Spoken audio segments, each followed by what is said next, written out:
السلام علیکم دوستانو، زما نوم دی امید همدرد. زه ستاسو ته د A1 درسونه جوړوم په پښتو ژبه کې او انشاءالله تاسو ته به ډېره ګټه ورسوي او خدای دې وکړي چې ډېر ترنه زده کړئ.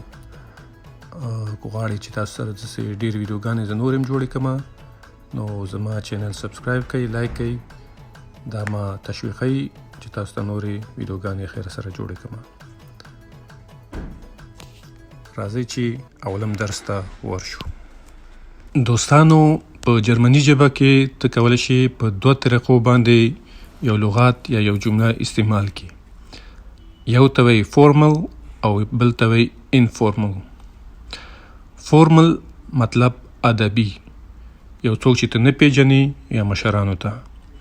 او انفورمل هغې ته دي لکه مثلا ستا دوستان او یا یو څوک ته پیژنې یا رشته دار.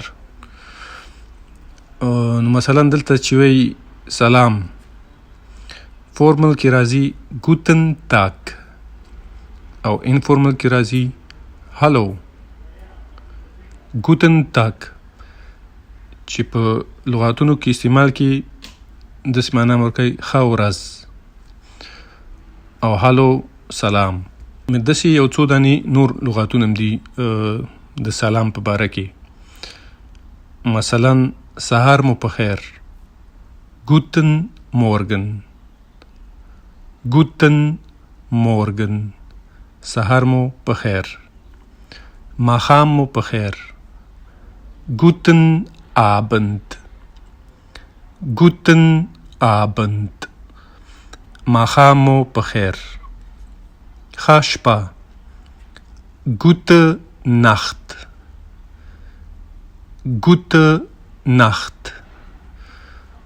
مطلب ښه شپه. او چې به خدای پاماني کې هغې کې چې دی وایي په مخه موخه، یعنی auf Wiedersehen. auf Wiedersehen په لغات په طریقه باندې چې ترجمه کې وایي تر بیا لیدلو پورې. auf Wiedersehen، تر بیا لیدلو پورې، یعنی په مخه موخه. او انفورمل لکه مخکې چې مې درته ویلی انفورمل دوستانو ته، رشته دارانو ته کولی شي چوس یا چاو. دا اصلي کې د بل ژبې لغاتونه دي خو په جرمني ژبه کې ډېر استعمالیږي. داسې یو نور د خدای پامانۍ یو څو لغاتونه دي. سیمی فورمل دې ته وایي بیس بالت، زر به سره وګورو.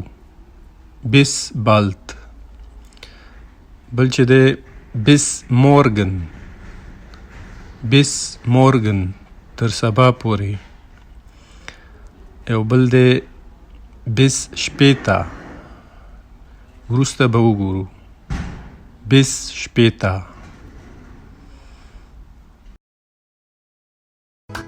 دوستانو، دا اولم درس و د A1. دویم درس د خیر سره زر تر زره راځي. ما چینل لایک او سبسکرایب کړئ چې تاسو ته نورې د ښایسته ویډیوګانې جوړې کړم. تر بیا پورې والسلام.